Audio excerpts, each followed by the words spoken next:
오늘 경제와 관련해서 중요한 정리를 해드릴까 하거든요. 미국이 인플레이션 잡겠다고 자이언트 스텝식 금리 인상을 하고 있는데 금리 인상과 인플레이션과의 상관관계 언제 또 어떻게 계속될지 오늘 뉴스 마치기 전에 쉽게 정리해드리려고 합니다. 5분이면 정리되는 작금의 금리 인상 사태 영상 끝까지 함께 하시기 바라겠습니다. 자, 캘리포니아주가 전국 최초로 불법 체류자에게도 비면허 신분증을 발급하기로 했습니다. 이 비면허 신분증이란 운전면허가 아닌 신분증이라는 것으로 잘 아시다시피 미국에서는 사실 어디 가서 신분증 보여줄 때 그냥 운전면허증이 있으면 운전면허증 보여주면 그게 신분증입니다. 합법 체류자들은 운전면허증 없다 하더라도 그와 비슷한 아이디 카드를 발급받으면 됩니다. 그런데 이제 불법 체류 신분이신 분들은 운전면허증은 딸 수 있다 하더라도 이 일반 아이디 카드는 받지 못하는 그런 상황입니다. 그래서 이번에 불체자도 운전면허증이 아닌 이 비면허 신분증, 즉 일반 아이디 카드 같은 걸 발급해 주겠다라는 것입니다. 그런데 이제 이런 뉴스를 보시면 살짝 이런 생각하실 수도 있죠. 몰래 들어와서 법을 어긴 소위 이 불법 체류자들에게도 그렇게 합법적인 신분증을 막 발행해주면 이거 뭐 불법을 조장하는 거야? 라고 이제 생각하실 수도 있는데 사실 이게 좀 복잡합니다. 일단 정부는 불법 체류자를 막는 건 중요하기는 합니다. 하지만 예를 들어서 멕시코나 이 남미 쪽에서 오신 이 불체자분들 어차피 미국에 들어와 있는 경우에 미국에서 살기 힘들다고 해도 다시 돌아가지는 않습니다. 그런데 미국에서 신분증도 없이 살아가게 되면 자칫 이제 범죄자로 전락할 수도 있고 여러 가지 사회에 악영향을 미칠 수 있기 때문에 이런 정책을 내놓는 것으로 우리가 이해할 수 있는데 어쨌든 새로운 신분증을 갖게 되면 여러 가지 혜택도 또 새롭게 받게 됩니다. 취업, 헬스케어, 주거, 은행 거래 등의 자격을 갖게 됩니다. 불체 신분인 학생의 경우에는 학비 지원과 공공교육 혜택은 물론 대학 학자금 융자 관련해서도 선택의 폭을 넓힐 수가 있습니다. 뿐만 아니라 이 저소득층 불체자들도 기초생활에 필요한 합법적인 지원을 이 신분증을 통해서 신청할 수 있게 됩니다. 자, 여기까지가 그냥 뉴스. 한번 공감해 볼까요? 이 불체이신 분 그런 사람들에게까지 정부 지원금도 주고 학비도 주고 헬스케어도 다 해주고 한다고 그러니까 야 캘리포니아주 뭐 돈 많네 생각 드시죠? 글쎄 이게 뭐 돈이 많아서라기보다는요 다 정치적이죠. 최근 라틴계 주민이 크게 늘어나서 라틴계 유권자들 숫자를 무시할 수 없는 상황이 된 거죠. 그래서 라틴계 유권자들이 좋아할 만한 정책을 막 내놔야 하는 겁니다. 멕시코에서 왔는데 나는 뭐 시민권자나 결혼을 했든 아니면 어떤 영주권 자격을 얻어서 영주권 받은 후에 어찌어찌해서 시민권자가 됐든 그래서 이제 투표할 수 있는 유권자가 됐는데 내 옆집, 내 친구들은 아직도 불체 신분으로 고통받고 있단 말입니다. 이럴 때 이런 정책을 내놔주면 라틴계 표를 많이 얻을 수 있겠죠.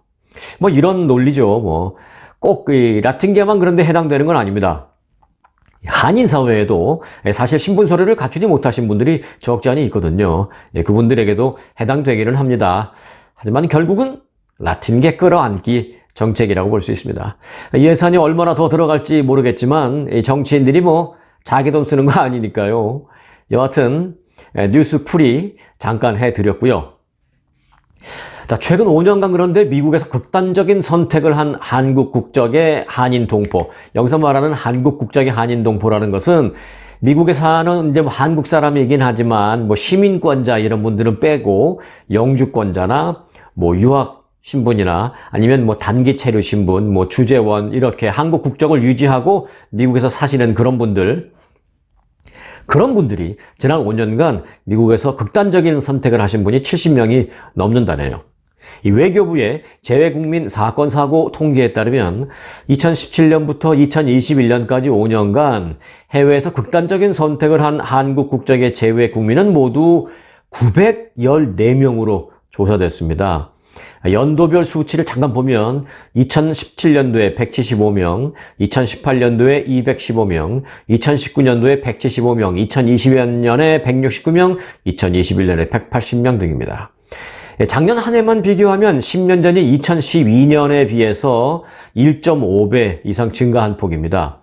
국가별로는 미국에서 74명이 극단적인 선택을 한 것으로 확인돼서 두 번째로 많고요. 가장 많이 극단적 선택을 한 곳은 이제 일본으로서 전체의 절반가량인 454명에 달한다고 합니다. 세 번째와 네 번째는 중국 73, 필리핀 71명 등이었습니다. 네, 한국 대통령의 중얼중얼 그 발언이 정부 대 정부 해명으로 이어지고 말았습니다. 윤석열 대통령의 해외 순방 중 비속어 사용 논란과 관련해서 한국 정부는 미국 국무부와 국가안보회의에 해명을 전달한 것으로 알려졌습니다.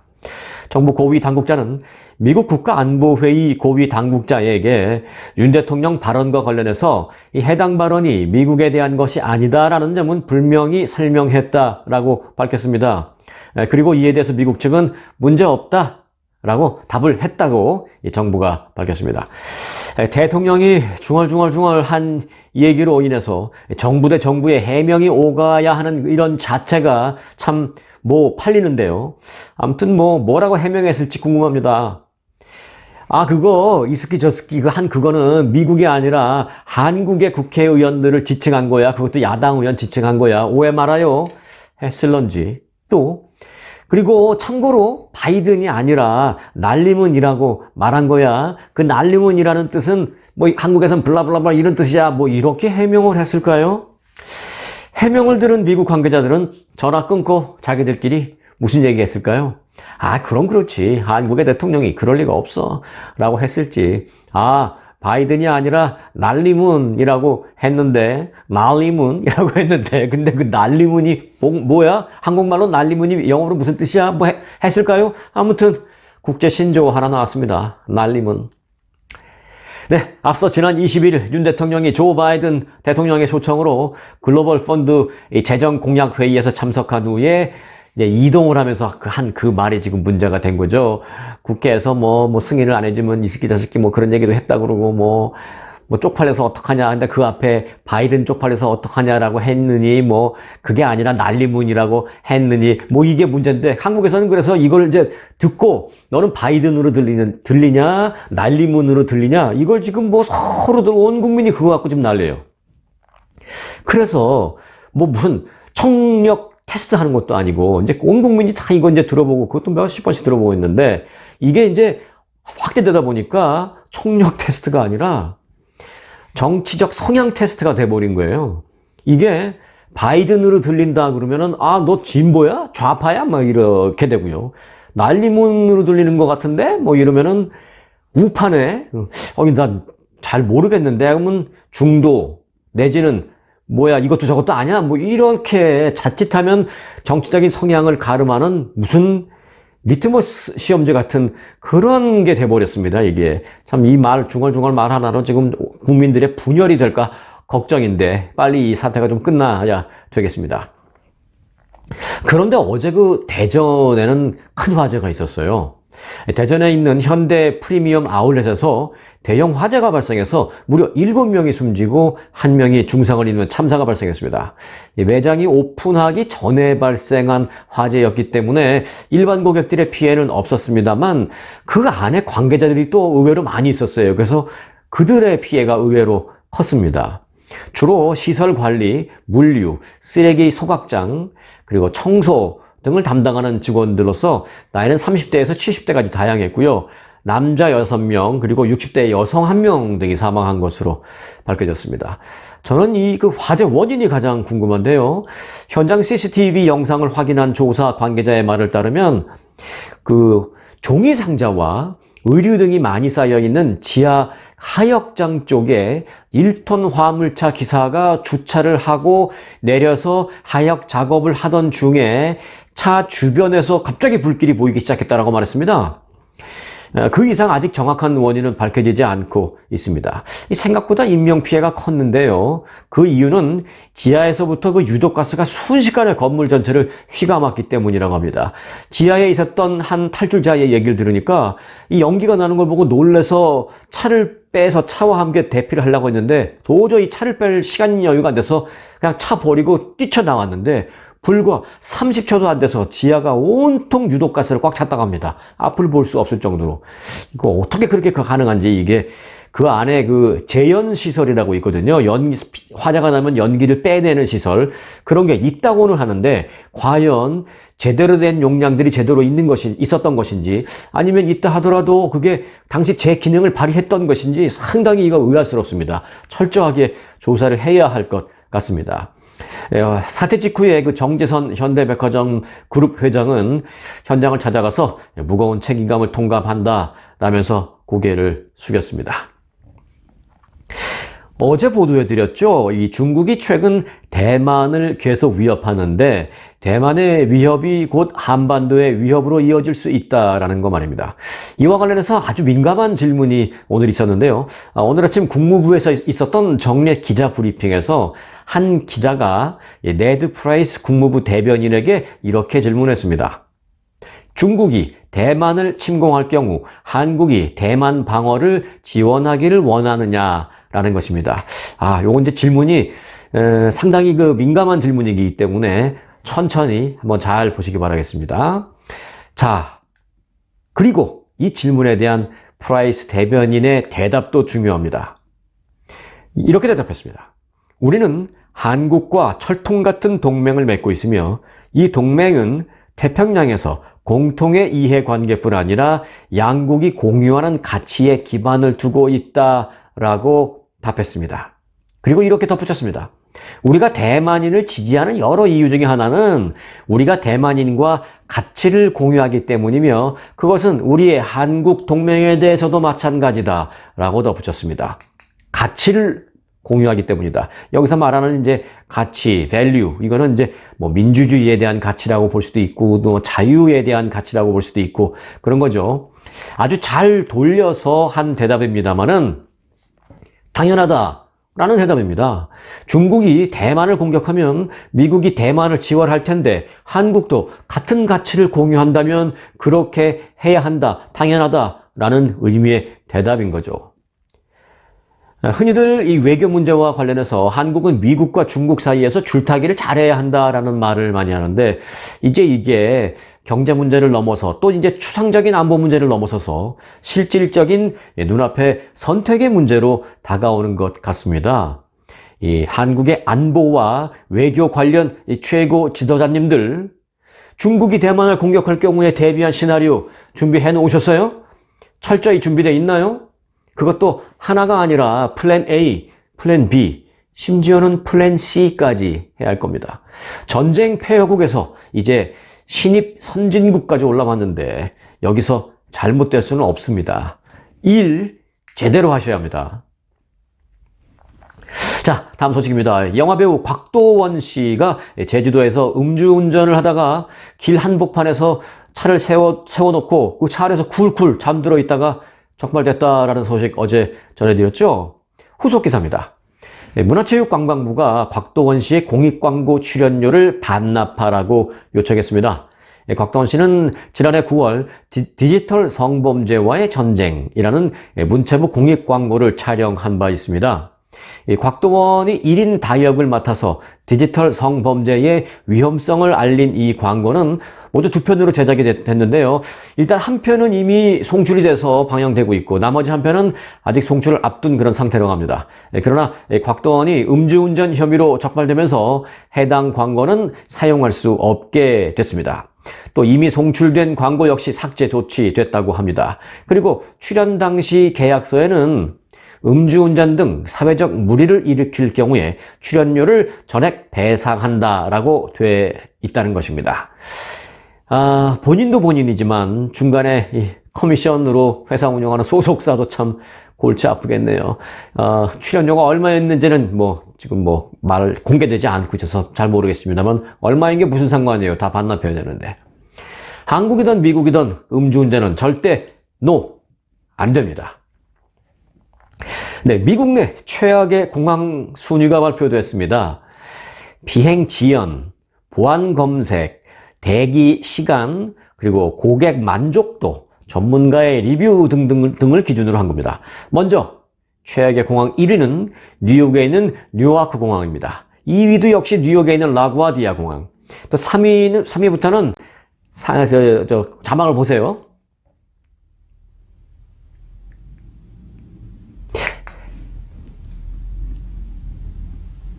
네, 참고로 최고 좋은 공항도 선정이 됐는데요. 1위는 멤피스 국제공항이었고 2위는 앵커리즈 테드 스티븐스 국제공항, 3위는 신시내티 북부 국제공항, 4위는 엘버커키 국제공항, 5위는 팜비치 국제공항의 순이었습니다. 그런데 이제 세계적으로 최고의 공항은 인천 국제공항이죠. 세계 1위를 뭐 벌써 몇 번이나 차지했잖아요. 이 인천공항에 비하면 미국에서 뭐 최고의 공항 뭐 5개 꼽고 좀 아까 제가 뭐 말씀드렸습니다만은 사실 뭐 미국의 공항은 다 뭐 거기서 거기 도끼인 객끼이죠. 네, 아마존이 다음 달 11일과 12일 이틀간 대규모 할인 행사인 프라임 얼리 액세스 세일을 개최한다고 밝혔습니다. 이 행사는 2015년부터 한 달에 약 12달러, 연간 139달러를 지불하는 아마존 프라임 회원을 대상으로 여는 이벤트입니다. 아마존은 이번 행사는 회원들에게 연휴 쇼핑 시즌을 일찍 시작할 기회를 제공하며 또 가장 인기 있고 선물할 수 있는 품목 상위 100개를 소개한다라고 설명했습니다. 네, 그런데 대상 국가가 한정되어 있습니다. 미국, 영국, 프랑스, 독일, 그리고 중국 등 15개 나라만을 대상으로 한다고 했는데요. 여기에 한국은 포함되지 않았네요. 이유는 물론 공식 발표하지 않았는데 15개 나라가 이제 미국하고 중국을 빼면 거의 다 유럽 국가들이거든요. 이 아마존 매출이 시원찮은 국가들을 좀 부추기기 위해서 하는 것 같다라는 저 개인적인 생각이 듭니다. 네, 조 바이든 대통령이 미국 내 기업들에게 각종 상품과 서비스에 대한 수수료를 사전에 공개하라라고 촉구했습니다. 기업 압박을 통해서 수수료를 줄여 소비자 요금을 낮추려는 의도로 보입니다. 조 바이든 대통령은 오늘 백악관에서 열린 경쟁위원회 회의에서 항공사와 주유소, 은행, 휴대전화 서비스 이런 운영 기업들에게 인플레이션에 맞서고 있는 소비자들을 위해서 비용을 좀 낮추라라고 촉구를 한 겁니다. 그리고 아주 시원하게 덧붙이기도 했는데요. 구체적으로는 은행 당좌 대월 수수료, 또 휴대전화 해지에 대한 부과금 같은 불필요한 수수료가 미국 가정에 피해를 주고 있다라고 꼭 집어서 지적했습니다. 앞서 제가 조금 아까 말씀드렸던 은행 당좌 대월이라는 것, 미국에 좀 오래 사신 분들은 뭐야 그게? 라고 좀 헷갈리실 수 있죠. 당좌 대월이라는 것은 미국식으로 표현하면 오버드래프트입니다. 즉 은행 계좌에 돈이 일시적으로 이제 부족했을 때 그때 이제 부과되는 그런 겁니다. 또 주유소는 즉각 가격을 낮춰야 한다라고 바이든 대통령은 말하기도 했습니다. 이 같은 그 대통령의 발언에 교통부가 즉각 반응했습니다. 교통부는 오늘 항공권을 구매하기 전에 수화물 요금이나 아동 동반 좌석 등에 대한 수수료가 있는데 그 수수료를 반드시 사전에 공개해야 한다. 그 공개하도록 하는 내용의 규정을 내놨습니다. 교통부가 발빠르게 오늘 움직였습니다. 네, 환율 또 올랐네요. 어제 1420원으로 올랐다고 말씀드렸는데 오늘 또 올라서 1430원이 넘었습니다. 한국도 이제 금리 높은 미국으로 달러가 빠져나가는 걸 막기 위해서는 한국 내 금리도 서둘러서 인상할 전망입니다. 이 환율과 관련해서도 언제 따로 시간을 좀 활용해서 자세하게 정리해 드리겠습니다. 이 환율에 대해서 할 얘기가 많거든요. 자, 예고했던 미국의 금리 인상 관련 해설 이제 시작합니다. 우선 미국 정부가 치솟는 물가 상승, 즉 과도한 인플레이션을 잡기 위해서 금리 인상을 계속한다라고 말하죠. 그것도 일반적인 수준인 0.25%도 아니고 빅스텝으로 일컫는 0.5%도 아니고 소위 자이언트 스텝이라고 불리는 0.75%까지 한 번에 팍팍 올리고 있습니다. 인플레이션을 잡기 위해서 왜 금리를 올릴까요? 오늘 이거 하나는 확실하게 아시기 바랍니다. 5분이면 뚝딱 이해 끝. 자, 금리를 올리면 어떻게 됩니까? 시중에 풀려있는 돈이 이자가 좋은 은행으로 몰려가게 됩니다. 그만큼 이 금융기관에 돈이 묶이게 되고 이는 시중의 통화량을 상대적으로 줄이게 됩니다.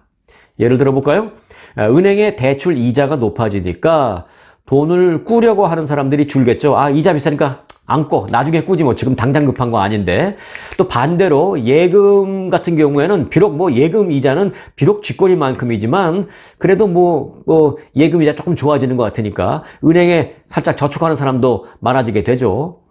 은행에서 돈 안 빌리고 예금 좀 더 하고 결국은 뭐예요? 앞서 이 말씀드렸던 돈이 금융기관에 묶이는 그 현상이 생깁니다. 뿐만 아니라 이전에 대출했던 돈도 빨리 갚아버리려는 사람이 늘어나서 또 역시 은행으로 돈이 들어갑니다. 결국 이렇게 해서 시중에 돌고 도는 화폐의 통화량이 감축되면 돈의 가치가 올라가게 됩니다. 화폐 가치가 올라가면 상품의 가격도 더 이상 오르지 않는 효과를 기대할 수 있게 됩니다. 그럼 그 물가 인상, 그 인플레이션은 왜 지금 온 거냐? 여러 가지 이유가 복합적이죠. 지금 뭐 제일 큰 건 잘 아시다시피 공급망의 문제입니다. 공급망의 문제는 2년 전 팬데믹이 본격 시작되면서부터 이미 심각하게 시작된 거고 이미 예상됐던 거고요. 거기에 대해서 최근 러시아의 우크라이나 침공 사태로 더욱 악화됐죠. 이 공급망의 문제로 발생한 물가 인상은 그러나 금리 인상으로 해결할 수 있는 건 아닙니다. 하지만 수요와 공급의 원칙 아시죠? 이 공급이 딸리면 수요를 줄여주면 어느 정도 효과를 볼 수 있습니다. 다시 말해서 공급이 딸리는데 수요가 계속 많으면 가격이 오르겠죠. 그러니까 이제 공급이 딸리면 수요도 좀 상대적으로 줄여주면 이 공급과 수요가 좀 맞아서 어느 정도 효과를 볼 수 있다는 그런 얘기인데, 그래서 수요를 줄이기 위해서 소비 지출을 줄이도록 정부가 만들면 되는 겁니다. 금리 인상이 그 소비 지출 감소에도 어느 정도 효과가 있거든요. 간단하죠? 더 간단하게 정리해 볼까요? 자, 이제는 5분이 아니라 1분 정리 들어갑니다. 금리 인상이 되면 이자율 좋은 금융기관으로 화폐가 몰리게 되고, 그러면 시중의 화폐 통화량이 줄게 되고, 이는 화폐 가치를 올리게 돼서 상품 가격 인상을 잡을 수 있다라는 겁니다. 또 개인의 경우에는 대출금 상환 부담이 증가하니까 소비 지출을 줄이게 되고, 역시 상품 가격 인상에 냉각기를 좀 갖게 만들 수 있다라는 그런 겁니다. 그럼 이 같은 금리 인상이 언제 멈출까요? 며느리도 모르죠. 시어머니도 모릅니다. 하지만 예측해 볼 수 있는 바로미터는 있습니다. 연준은 이렇게 말했습니다. 향후 인플레이션 등 주요 경제 지표 동향을 지켜보면서 언제 금리 인상을 멈추고 언제 다시 금리 인하로 바꿀지를 결정하겠다라고 말했습니다. 지금 어느 정도냐? 인플레이션. 이건 소비자 물가 지수를 보면 되는데, 소비자 물가 지수가 지난 6월에 9.1%로 사실상 정점을 찍었습니다. 인플레이션이 지난 6월에 사실상 정점을 찍은 거 아닌가? 이런 이제 분석을 낳고 있다는 얘기죠. 근데 이제 또 그렇다면 언제 내려가느냐? 어느 정도 속도로 내려가느냐? 그 언제와 how, 이게 이제 중요한 겁니다. 내려가더라도 지나치게 느리게 내려가면 또 한 번 과감한 금리 인상으로 물가 하락의 속도를 내도록 만들 수 있다라는 겁니다. 자, 5분 만에 끝나는 금리 인상 문제, 마지막으로 더 쉽게 예를 들어 드립니다. 예를 들어서 우리 몸에 열이 나면 해열제를 먹는데, 이 정도 열이 나니까 한 알 정도 먹으면 될까 해서 이제 한 알 먹었다고 칩시다. 그런데 한 알 먹고 나서 더 이상 열이 올라가진 않지만, 그렇다고 시원하게 열이 내린 것도 아니고, 그러면 어떻게 하죠? 한 알 더, 아니면 아예 두 알 더 먹는 경우도 있죠. 자, 우리 몸의 그 열이 경제에 있어서 인플레이션, 경기 과열이라고 보면 되고, 그리고 그 해열제가 금리 인상이라고 보면 되겠습니다. 약 너무 많이 먹으면 안 좋은데, 너무 과하지도 너무 부족하지도 않게 과유불급 필요한 때입니다. 고맙습니다.